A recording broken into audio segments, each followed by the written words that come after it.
because I'm naturally the bigger guy than he is, and I'm not sure if he's a real light heavyweight anyway, being what he weighed in at. He weighed in pretty much at the weight he always weighs in at, so I don't know if he. I really don't know what that's about, but I mean, of course, it gives me somewhat of an advantage because this is my natural weight. Currently, you are placed on the fourth place in the WBC ranking. Mikkel Kessler is the first one, so does it mean that this is kind of eliminated to face Chad Dawson? Yes, yes, it is. But again, I'm not. I can't look past. I'm not thinking about that. I can't look past tomorrow night. You know, I have to take care of tomorrow night to look. You know, to think about Chad Dawson. You both fought Andrew Ward in the Super 6 tournament. How could you compare those two fights, yours and Mikkel's? Well, we both lost. My fight, you know, I had to lose 27 pounds in 3 weeks. So that pretty much tells you everything I need to know about my victory.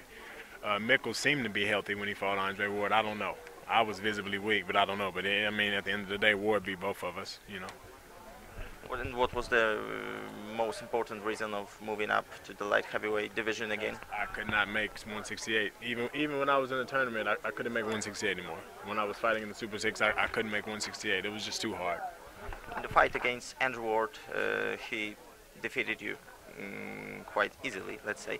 But in the fight against Glenn Johnson, I remember that it was hard to you to reconcile yourself with the result here. Yes, you know, the same thing with that. You know, Glenn and I are friends. We had been sparring partners for each other numerous times.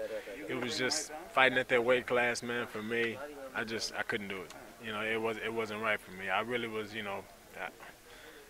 It's just too hard when you're as tall as I am. I don't carry a lot of fat anyway, and then you have to lose that even losing 7 or 8 extra pounds, man, is a task. You know, it's hard on you. But you said that it was an inappropriate punch of Glenn Johnson. Of course, Yes. yeah, it was. I mean, I'm not saying Glenn's a dirty fighter because he was a friend of mine, but I did get hit with a punch in the back of the head, and some people say, "Oh, Allan, you were leaning in a little bit." I mean, it makes no difference. It's just like if a guy. I think it was Antonio Tarver said on the commentary, he's like, well, if you're leaning in that way, he has to throw the right hand, where else is he going to throw that? That doesn't make sense. It's just like saying if a guy is blocking his head and body, if you can't hit his head and body, you hit him low. No, you don't. If you don't have a shot, you just don't have a shot. What would happen if you if you had defeated Glenn Johnson?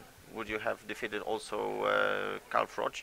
Glenn Johnson lost to him. I'm pretty sure I would have gotten past Carl Froch, but at the same time, you know, the same problem would have arisen the weight.